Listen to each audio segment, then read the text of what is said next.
Kemperi 365 šodien jums parādīs šo te lielisko Fordu. Kāpēc jums jānoskatās šis video? Tāpēc, ka šis ir vislabākais kemperis pa vislabāko cenu. Sun Living uz Ford šasijas. Palieciet līdz beigām, lai uzzinātu, cik maksā šis te lieliskais kemperis. Sāksim ar to, ka Adrija ir pārgājusi no Citroen uz Ford ražojumiem. Kāpēc Ford? Pieejama cena, plašs standarta opciju klāsts jau standarta cenā un, protams, savienojamā ar lielisko Adrijas rūpnīcu, kas parūpējās par visiem sīkumiem, funkcionalitātes, izskatu un tā tālāk. Šis ir vislabākais kemperis tieši budžeta klasē, kas mums ir entry levels. Kā jau redzam, Ford šasī, kas nozīmē, ka mums ir divi varianti, vai nu 130 zirgi vai 160 zirga spēki, un varam izvēlēties vai nu manuālā ātruma kārba vai automātiskā kārbas atkarībā no jūsu vēlmēm. Tātad šis te konkrētais modelis ir paredzēts 4 cilvēkiem, ar iespēju arī 5. cilvēkam. Kā tas notiek, parādīšu jums iekšpusē.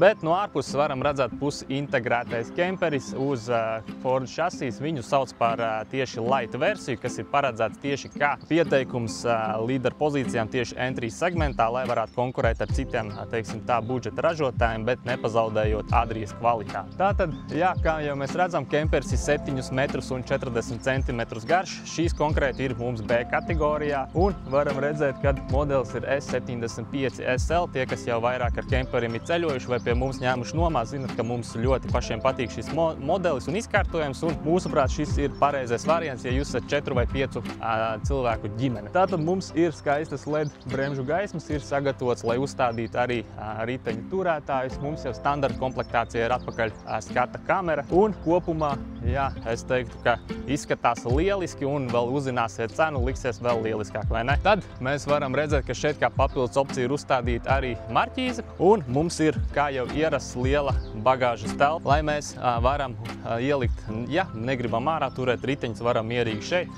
Mums ir arī vietiņa, no kuras visi netīrumi, viss ūdens, teiksim tā, tiek izsūkts ārā. Un jāpiemin, ka šīs ir ziemas paka, līdz ar to arī šeit ir apsildāma vieta un visas tvertnes ir apsildāmas. Kā papildus opcija, kā jau minēju, mums ir tule marķīze, ko mēs varam likt vai nelikt, un mums ir ūdens uzpildes vieta. Šim te konkrēti būs 100 litru tīrais ūdens un 85 litru netīrie pelēkie ūdeņi. Mums ir toaletes kasete, un viss interesantākās lietas un dizains mēs redzēsim iekšā. Ja jums šāds te kemperis patīk jau no ārpuses, noteikti iekšā jums patiks vēl vairāk. Esam iekšā, un pirmais, kas krīt acīs, ir šis te tumšais tekstils noformējums krēsliem. Kas vienam patīk, otram nepatīk, jums ir izvēles iespējas vai nu gaišs audums vai šāds te tumšs, kas noteikti būs daudz praktiskāks, ja jums ir bērni. Un ir šis te ērtā dzīvojamā zona, kuros abus krēslus varam apgriezt un šeit baudīt savus vakarus.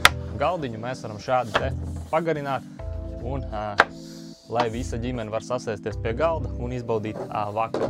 Mums ir arī panorāmas lūka, kā jau parasti lieli logi un gaismas viscaur salonam, kuras padara šo vietu ļoti mājīgu. Un pie galda mums ir arī rozetes un USB uzlādes punkti. Ja jūs izskatāt šo variantu kā ceļojumu variantu, noteikti jums patīk. Šī ir ideāla darba vieta, no kurienes pavadīt savas dienas ceļojumu. Un tālāk mēs dosimies uz šofera kabīni, jo, manuprāt, šeit ir viss interesantākais jaunums, kas mums ir ātruma pārslēgs, kurš mums ir no 25. gada. Visi jaunie Fordi, kuri būs ar automātisko kārbu, izskatīsies šādi. Vairs nav kloķis, ir šādi te, kā saka, navigācijas konsolīte, un mums ir liels 10 colu navigāciju sistēma, kurā ir iekšēji iebūvēts 5G, tātad viņam ir savs internets, ar kuru mēs saslēdzoties varam regulēt visu māju. Un mums, protams, ka ir, kā jau Fordam, cruise control standartā ar adaptīvo, tā kā, un priekšā mums ir šādi te interesanti folija aizsargi, kas šādā laikā, kad ir karsts, palīdzēs izvairīties no tā, ka telpa tiek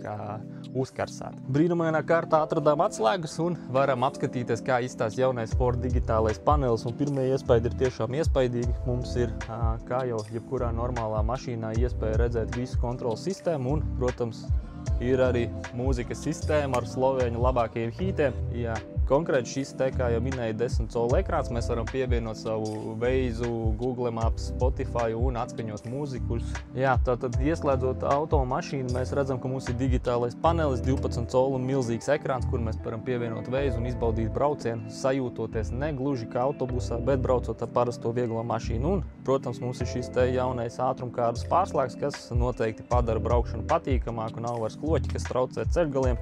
Un mums, protams, ir arī vieta, kur nolikt savu mīļāko kafiju. Tas, protams, jau ir tikai normāli. Un kopumā pirmie iespējas par šādu te budžeta klases kemperi ir tiešām patīkami. Visiem logiem mums ir moskītu tīkli, mums ir iespēja aptumšot un dosimies tad uz virtuvi. Virtuve, kā jau mēs zinām, mums ir ar 3 gāzes degļiem un, protams, kā virtuves logu. Adrijas sarka melnie krāni un, protams, vieta arī kafijas aparātam. Arī Sun Living ir ieguvis jaunus skapīšu mehānismus, ar kuriem mēs varam neuztraukties par to, ka viņi braucot attaisīsies, kas, manuprāt, ir lielākā problēma, īpaši ilgtermiņā. Protams, nav vēl zināms, kā šie te ilgtermiņā strādās. Un Sun Living, teiksim, tā augšas skapīši nav neko jaunu iegūši, tātad šīs te sistēma ir pietiekami laba un nav bijis iemesls neko mainīt. Varam redzēt, ka šeit mums ir atvērtā tipa plaukti, kas noteikti kādam patiks, kādam netik ļoti, un mums ir digitālais displejs, ar ko izceļās Sun Living. Atšķirībā no citiem entry līmeņa kemperiem mums ir pilnībā digitāls automašīnas kontrolas panelis, kurā mēs varam redzēt visu svarīgāko informāciju, plus, protams, ar ko paši Adria ļoti lepojās, ir Adria Mach, kuru mēs varam ieinstalēt arī tad, ja viņa nav standarta komplektācijā. Viņas visas ir sagatavotas, lai tikai pielikt kontrolas paneli, un mums būtu Adria Mach, no kura mēs varam aplikācijā redzēt visas vitāli svarīgās lietas par mūsu kemperi. Mums ir forša vieta, ko es esmu pamanījis daudzos kemperos, nav pārdomāts. Ja mēs ienākam no āras, gribam nolikt jaku, to nav īsti, kur izdarīt. Šeit ir forši, mēs ienākam iekšā pa durvīm, uzreiz pakarinām jaku, kurpes mēs noliekam šeit, un mēs varam mierīgi kā justies kā mājās, lai nav jāsteigā šeit ar kurpēm, netīrām, dubļainām un ar slapju jaku. Tātad foršs sīkums, bet ļoti patīkams. Un mums, protams, ir Dometic kompresora leduskapis ar saldētavu. Absolūti pietiks jebkura ceļotājiem vēlmēm. Dosimies šeit, un šeit pa labai rokai man ir šāds te interesants aizkariņš, kuru mēs šādā formātā atveram, un mums te ir duša. Kas ir labi, dušā ir 2 vietas, kur notek ūdens. Tātad, ja jums ir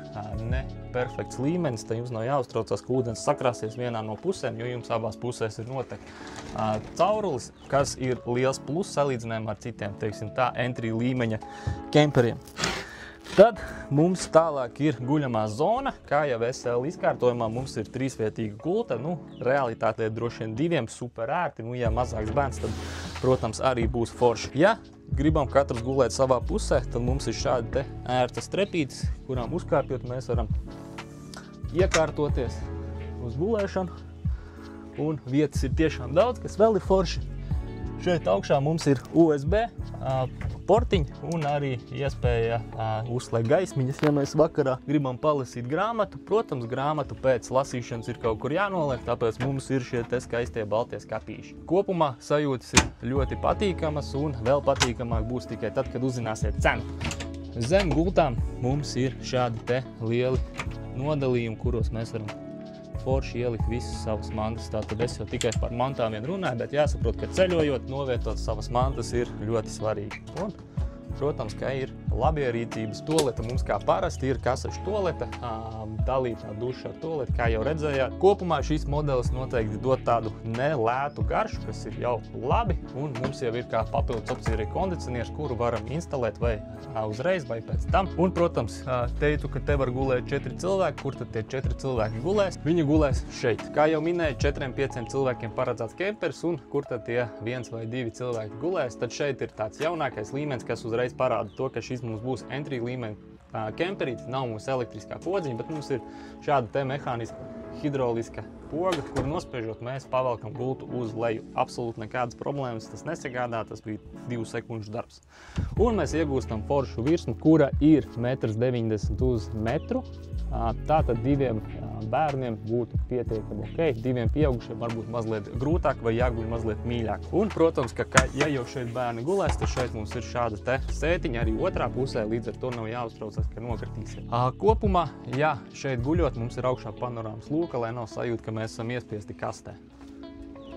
Ko vēl es gribēju parādīt, kā redzēt, šobrīd izstāsta, ka mēs esam 2 istabās, bet šeit ir 2 istabu sistēma. Tātad ar šīm te toaletes durvīm mēs varam nodalīt šīs te 2 telpas un justies kā atsevišķās istabās. Kopsumā, manuprāt, ļoti patīkams kemperis par vēl patīkamāku cenu, pirms nosaucu cenu. Visi šie te Sun Living kemperi šobrīd būs aprīkoti ar dīzeļa apkuri, tādā veidā mazinot atkarību no gāzes, kas ir labs, teiksim tā, veids, kā šobrīd attīstīties.